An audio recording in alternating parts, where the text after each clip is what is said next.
Hello दोस्तों, welcome back. आपका स्वागत है आपके अपने चैनल हिंदी दीपशिखा पर। दोस्तों, आशा करता हूं कि आप सभी अपनी तैयारी कर रहे होंगे। दोस्तों, आप सभी से एक क्षमा चाहता हूं क्योंकि कुछ समय से मेरी तबीयत सही नहीं है, जिस वजह से मैं वीडियो अपलोड नहीं कर पा रहा हूं। पर अब आपको जो है कंटिन्यू जो है व्याकरण की और बाकी जो इम्पोर्टेंट महत्वपूर्ण टॉपिक है उनके वीडियोस जो है आपको मिलते रहेंगे। तो चलिए दोस्तों, मैंने जो है आपसे जो है आपको रोज एक मॉक टेस्ट भी देखने के लिए मिलेगा। चलिए दोस्तों, हम मॉक टेस्ट देख लेते हैं। इसमें मैंने सारे जो है टॉपिक को कवर किया है। तो चलिए दोस्तों, हम शुरू करते हैं। अपभ्रंश को पुरानी हिंदी सर्वप्रथम किसने कहा है? तो दोस्तों, इसका उत्तर होगा चंद्रधर शर्मा गुलेरी। ये दोस्तों, दूसरा प्रश्न देखते हैं। आदिकाल को आदिकाल नाम सर्वप्रथम किसने दिया? दोस्तों, इसका उत्तर होगा हजारी प्रसाद द्विवेदी। दोस्तों, तीसरा नंबर प्रश्न देख लेते हैं। अपभ्रंश का वाल्मीकि किसे कहा जाता है? तो दोस्तों, इसका उत्तर होगा हमारा जो स्वयंभू है उनको अपभ्रंश का वाल्मीकि कहा जाता है। दोस्तों, चौथा प्रश्न देख लेते हैं। तुलसीदास जी का जन्म कब हुआ? तो दोस्तों, इसका उत्तर होगा 1532 ईस्वी में। तो दोस्तों, 5 नंबर प्रश्न देख लेते हैं। यामा रचना के लिए महादेवी वर्मा को किस वर्ष ज्ञानपीठ पुरस्कार प्राप्त हुआ? तो दोस्तों, इसका उत्तर होगा 1982 ईस्वी में प्राप्त हुआ। चलिए दोस्तों, 6 नंबर प्रश्न देख लेते हैं। खालिक बारी किसकी प्रसिद्ध रचना है? तो दोस्तों, खालिक बारी जो है ये अमीर खुसरो की रचना है। ये जो है हिंदी उर्दू फारसी शब्दकोश है एक। ये दोस्तों, अब हम जो है 7 नंबर प्रश्न देख लेते हैं। अष्टछाप की स्थापना किसने की? तो दोस्तों, अष्टछाप की स्थापना जो है विठलनाथ जी ने की थी। 8 कवियों को लेकर, जिसमें 4 कवि जो है वल्लभाचार्य के थे और 4 कवि विठलनाथ जी के थे। दोस्तों, 8 नंबर प्रश्न होगा प्रगतिवाद के प्रमुख कवि कौन से हैं? चलिए दोस्तों, इसका उत्तर होगा, इसमें जो है केदारनाथ जी भी हैं और नागार्जुन भी जो है प्रगतिवाद की कवि हैं और शिव मंगल सिंह सुमन जी भी हैं प्रगतिवाद के कवि हैं। तो इसका उत्तर होगा ग नंबर, उपयुक्त सभी। तो 9 नंबर प्रश्न देख लेते हैं। हिंदी खड़ी बोली का प्रथम महाकाव्य कौन सा है? तो दोस्तों, इसका उत्तर होगा प्रिय प्रवास। चलिए दोस्तों, 10 नंबर प्रश्न देख लेते हैं। बालकृष्ण भट्ट ने किस पत्रिका का संपादन किया? तो दोस्तों, बालकृष्ण भट्ट जी जो है इन्होंने हिंदी प्रदीप पत्रिका का संपादन किया है। दोस्तों, 11 नंबर प्रश्न देख लेते हैं। गबन उपन्यास का प्रकाशन वर्ष क्या है? तो दोस्तों, गबन उपन्यास का प्रकाशन वर्ष जो है 1931 है। दोस्तों, 12 नंबर प्रश्न देख लेते हैं। पैरों में पंख बांधकर उड़ते चलो किसका यात्रा वृत्तांत है? तो दोस्तों, ये जो है राम वृक्ष बेनीपुरी का यात्रा वृत्तांत है दोनों। दोस्तों, 13 नंबर प्रश्न देख लेते हैं। बुधिया की मृत्यु कैसे हो जाती है? दोस्तों, बुधिया की मृत्यु जो है प्रसव पीड़ा के कारण हो जाती है। दोस्तों, मैंने जो है इसमें पाठ्यक्रम के जो कुछ टॉपिक से भी प्रश्न थोड़े थोड़े डाले हुए हैं। तो दोस्तों, 14 नंबर प्रश्न देखते हैं। हिंदी साहित्य का आधा इतिहास किसकी रचना है? तो दोस्तों, ये हिंदी साहित्य का आधा इतिहास जो है ये सुमन राजे की रचना है। ये जो है चौथे तार सप्तक की कवित्री है। चलिए दोस्तों, 15 नंबर प्रश्न देखते हैं। कफन कहानी का प्रकाशन वर्ष क्या है? तो दोस्तों, कफन कहानी का प्रकाशन वर्ष जो है 1936 है। तो दोस्तों, 16 नंबर प्रश्न देखते हैं। हिंदी का पहला शोक गीत किसे माना जाता है? तो दोस्तों, जो है निराला जी के जो है सरोज स्मृति को जो है हिंदी का पहला शोक गीत माना जाता है। उन्होंने जो अपनी जो पुत्री की मृत्यु पर इसे लिखा था। तो 17 नंबर प्रश्न देखते हैं। प्रथम भेंट अंतिम भेंट किस विधा की रचना है? दोस्तों, ये जो है महादेवी वर्मा का रेखा चित्र है। चलिए दोस्तों, 18 नंबर प्रश्न देखते हैं। चौराहा में कौन सा समास है? तो दोस्तों, चौराहा में जो है द्विगु समास होगा, क्योंकि जो है इसमें जो है प्रथम पद जो है संख्यावाचक है, इसीलिए। चलिए दोस्तों, 19 नंबर प्रश्न देखते हैं हम। हिंदी का सर्वप्रथम ज्ञानपीठ पुरस्कार किसे प्राप्त हुआ? तो दोस्तों, हिंदी का सर्वप्रथम ज्ञानपीठ पुरस्कार जो है चिदम्बरा रचना को जो है स्मितनानंद पंत की उसे प्राप्त हुआ। दोस्तों, 20 नंबर प्रश्न देखते हैं। संसद से सड़क तक किसकी रचना है? तो दोस्तों, ये जो है धूमिल की रचना है। दोस्तों 21 नंबर प्रश्न देखते हैं, जालपा किस उपन्यास की पात्र है?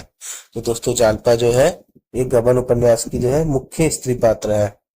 चलिए दोस्तों 22 नंबर प्रश्न देखते हैं, कुटज किस विधा की रचना है? तो दोस्तों कुटज जो है हमारे ललित निबंध है हजारी प्रसाद द्विवेदी जी का। तो दोस्तों 23 नंबर प्रश्न देखते हैं, एक एक में कौन सी संधि है? तो दोस्तों एक एक जो है इसमें जो है वृद्धि संधि है। दोस्तों 24 नंबर प्रश्न देखते हैं, नत्थु चमार किस उपन्यास का पात्र है? तो दोस्तों ये जो है तमस उपन्यास का पात्र है और ये हमारे पाठ्यक्रम में भी लगा हुआ है। दोस्तों 25 नंबर प्रश्न देखते हैं, तुलसीदास की भक्ति किस भाव की है? तो दोस्तों तुलसीदास की भक्ति जो है दास से भाव की है। चलिए दोस्तों 26 नंबर प्रश्न देखते हैं हम, कबीरदास की भाषा क्या थी? तो दोस्तों कबीरदास की भाषा जो है हमारी सदुकड़ी भाषा है।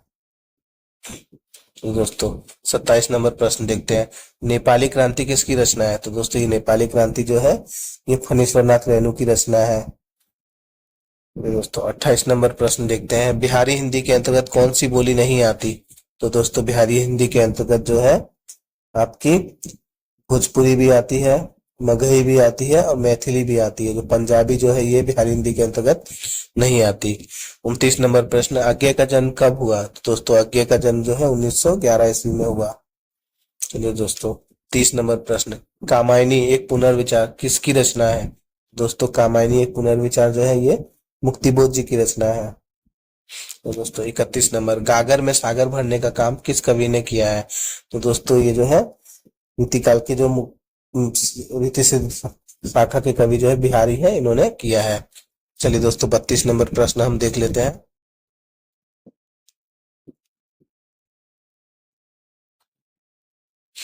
32 नंबर प्रश्न है, मिट्टी की बारात रचना पर किसे साहित्य अकादमी पुरस्कार मिला? तो दोस्तों ये जो है शिव मंगल सिंह सुमन जी को जो है मिट्टी की बारात पर जो है साहित्य अकादमी पुरस्कार मिला था। 33 नंबर प्रश्न देखते हैं, भारत भारती का प्रकाशन वर्ष क्या है? तो दोस्तों भारत भारती का प्रकाशन वर्ष 1912 ईस्वी है। तो दोस्तों 34 नंबर प्रश्न देख लेते हैं, नमक का दरोगा किसकी प्रसिद्ध कहानी है? दोस्तों नमक का दरोगा जो है ये अपने मुंशी प्रेमचंद जी की जो है प्रसिद्ध कहानी है। दोस्तों 35 नंबर प्रश्न देख लेते हैं, निराला की शोक गीत सरोज स्मृति में किस छंद का प्रयोग किया गया है? तो दोस्तों जो सरोज स्मृति शोक गीत है उसमें मुक्तक छंद का जो है प्रयोग किया गया है। तो 36 नंबर प्रश्न देखते हैं, घीसू और माधव कफन के लिए कितने रुपए जुटा लेते हैं? तो दोस्तों ये जो है वो कफन के लिए जो है 5 रुपए जुटा लेते हैं। दोस्तों 36 नंबर प्रश्न देखते हैं हमारा, बुद्धिमान में प्रत्यय है? तो दोस्तों बुद्धिमान में जो है मान प्रत्यय होगा। दोस्तों 38 नंबर प्रश्न देख लेते हैं हम, जागो फिर एक बार कविता में भाव निहित है? तो दोस्तों जागो फिर एक बार जो है इसमें जो है राष्ट्रीय जागरण की बात जो है कवि करते हैं। तो दोस्तों 39 प्रश्न देखते हैं, भूषण के पद किस भाषा में है? दोस्तों भूषण के पद जो है ये ब्रज भाषा में है। दोस्तों 40 नंबर प्रश्न देख लेते हैं, विद्यापति को किस रचना के लिए मैथिल का कोकिल कहा जाता है? तो दोस्तों विद्यापति को जो है विद्यापति की पदावली के लिए जो है मैथिल का कोकिल कहा जाता है। तो दोस्तों 41 नंबर देखते हैं, मुझे अपने गांव जाना है वाक्य में सर्वनाम है? तो दोस्तों यहाँ पे जो है मुझे अपने गांव जाना है, तो यहाँ मुझे जो है ये जो है पुरुषवाचक सर्वनाम है, प्रथम पुरुष में आता है। तो दोस्तों 42 नंबर प्रश्न, बिट्टू महादेवी वर्मा की किस रचना की प्रमुख पात्र है? तो दोस्तों ये जो है प्रथम भेंट अंतिम भेंट की जो है प्रमुख स्त्री पात्र है। तो दोस्तों 43 नंबर प्रश्न देख लेते हैं, आकाशदीप कहानी का खलनायक कौन है? तो दोस्तों आकाशदीप कहानी में जो है मणिभद्र जो रहता है ये मुख्य खलनायक की भूमिका यहाँ पे अदा करता है। चलिए दोस्तों 44 नंबर प्रश्न देख लेते हैं हम, हरिशंकर परसाई किस प्रकार के निबंध लेखन के लिए प्रसिद्ध है? तो दोस्तों हरिशंकर परसाई जी जो है ये व्यंग निबंध लेखन के लिए प्रसिद्ध है। और चलिए दोस्तों 45 नंबर प्रश्न देखते हैं, सेवा सदन का प्रकाशन वर्ष क्या है? तो दोस्तों सेवा सदन का प्रकाशन वर्ष जो है 1918 ईस्वी है। चलिए दोस्तों 46 नंबर प्रश्न देखते हैं, पुष्प वाटिका प्रसंग में राम और सीता के प्रथम दर्शन का वर्णन किस काव्य ग्रंथ में मिलता है? तो दोस्तों ये जो है अब है रामचरितमानस में देखने के लिए मिलता है। 247 नंबर प्रश्न देख लेते हैं, तमस उपन्यास को किस वर्ष साहित्य अकादमी पुरस्कार से सम्मानित किया गया था? तो दोस्तों तमस उपन्यास को जो है 1975 में जो है सम्मानित किया गया साहित्य अकादमी पुरस्कार से। 48 नंबर प्रश्न देख लेते हैं, आसमान के तारे तोड़ना मुहावरे का अर्थ क्या है? तो दोस्तों इसका अर्थ है आसमान के तारे तोड़ना, यानी जो है असंभव कामों को करना। यह दोस्तों 49 नंबर प्रश्न है, सरकारी दफ्तरों में और अदालतों में कामकाज की भाषा क्या कहलाती है? तो दोस्तों इसका उत्तर होगा हमारा, सरकारी दफ्तरों में और कामकाज की भाषा जो होती है, सरकारी कामकाज की भाषा राजभाषा कहलाती है। तो चलो दोस्तों, और 50 नंबर प्रश्न है हमारा, रमानाथ म्यूनिसिपालिटी के ऑफिस से कितने रुपए का गबन करता है? दोस्तों इसका उत्तर होगा हमारा, जो रमानाथ जो है 800 रुपए का गबन करता है। ले दोस्तों, और 51 नंबर होगा, हार की जीत किसकी प्रसिद्ध कहानी है? तो दोस्तों हार की जीत जो है सुदर्शन की प्रसिद्ध कहानी है। दोस्तों 52 नंबर प्रश्न देखते हैं, पूर्वी हिंदी के अंतर्गत नहीं आती है? तो दोस्तों पूर्वी हिंदी के अंतर्गत 3 बोलियां आती हैं, अवधी, बघेली और छत्तीसगढ़ी। बुंदेली जो है ये पश्चिमी हिंदी की बोली है। चलिए दोस्तों 53 नंबर देख लेते हैं, खुजराहों का शिल्पी किसका उपन्यास है? दोस्तों ये जो है शंकर शेष का उपन्यास है। चलिए दोस्तों 54 नंबर प्रश्न देख लेते हैं, औरंगजेब की आखिरी रात किसकी रचना है? तो दोस्तों औरंगजेब की आखिरी रात जो है ये राम कुमार वर्मा की जो है ये रचना है। दोस्तों 55 नंबर प्रश्न देख लेते हैं, तुलसीदास की काव्य में लोक मंगल की भावना का अर्थ क्या है? दोस्तों इसका उत्तर होगा हमारा, जो इसमें जो है संपूर्ण जो है समाज का लोक कल्याण इसमें जो है बताया गया है। और 56 नंबर क्वेश्चन है, सेना किस प्रकार की संज्ञा है? तो दोस्तों सेना जो है ये समूहवाचक संज्ञा है। दोस्तों 57 नंबर प्रश्न देखते हैं, वीति विभावरी जागरी इस पंक्ति में किस अलंकार का प्रयोग किया गया है? तो दोस्तों इस पंक्ति में जो है रूपक अलंकार का प्रयोग किया गया है। दोस्तों 58 नंबर प्रश्न देखते हैं 58, मैं उपहार में देने की शीतल मणि नहीं हूँ, मुझ में रक्त की तरह लालिमा है, मेरा हृदय उष्ण है और आत्मसम्मान की ज्योति है, उसकी रक्षा मैं ही करूंगी। ध्रुव स्वामी नाटक में ये कथन किसका है? दोस्तों ये ध्रुव स्वामी नाटक में ये कथन जो है ध्रुव स्वामी कहती है। दोस्तों 59 नंबर क्वेश्चन देखते हैं, राजनीति का बंटवारा किस विधा की रचना है? तो दोस्तों राजनीति का बंटवारा जो है ये व्यंग विधा की रचना है, यह हरिशंकर प्रसाद जी का जो है व्यंग है एक। 60 नंबर प्रश्न देखते हैं, कामायनी को छायावाद का उपनिषद किसने कहा है? तो दोस्तों कामायनी को छायावाद का उपनिषद जो है शांति प्रिय द्विवेदी जी ने कहा है। तो चलिए दोस्तों ये 60 प्रश्न हमने कर लिए हैं। चलिए दोस्तों आप सभी जो है यहाँ पे आंसर की दिया हुआ है, ये आपको जो है पीडीएफ जो है जिन लोगों ने हमसे नोट्स परचेज किया हुआ है उन्हें तो प्रोवाइड करा दिया जाएगा। ये नोट्स ये सारे के सारे जो है 15 के 15 जो है आपको, मैंने टोटल 15 मॉक टेस्ट बनाए हैं। ये 15 मॉक टेस्ट जिन्होंने हमसे परचेज किया है उन्हें जो है तुरंत प्रोवाइड करा दिए जाएंगे।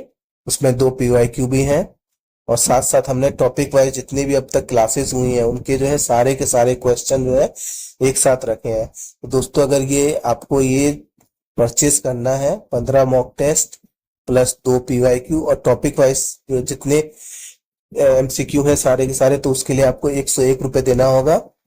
और बाकी जो है आपको अगर पूरा का पूरा नोट्स चाहिए तो आपको जो है TGT और PGT का, तो उसके लिए आपको 249, और आपको अगर सिर्फ 9, 10 या फिर 11, 12 का सेपरेट चाहिए तो आपको ये 199 में जो है आपको 9, 10 का और 199 में सिर्फ PGT का जो है सेपरेट जो है आपको प्रोवाइड करा दिया जाएगा।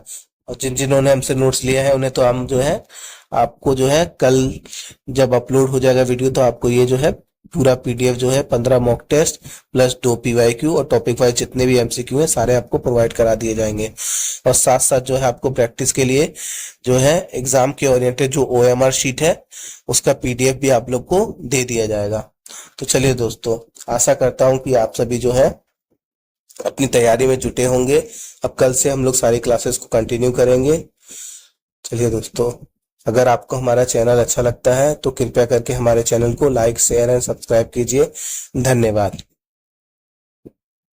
तो अगर आपको हमारे नोट्स अच्छे लगते हैं तो हमने जो है वेस्ट बंगाल SLST के 9वीं 10वीं के और 11वीं 12वीं के जो है हिंदी के सारे नोट्स जो है वीडियो वाइज क्लासेस के थ्रू करा दिए हैं। और आपको अगर हमारी जो है सारी क्लासेस के जो PDF नोट्स प्राप्त करने हैं तो आप हमें जो है इस नंबर पर व्हाट्सएप कर सकते हैं। आपको जो है PDF नोट्स जो है प्राप्त करा दिए जाएंगे।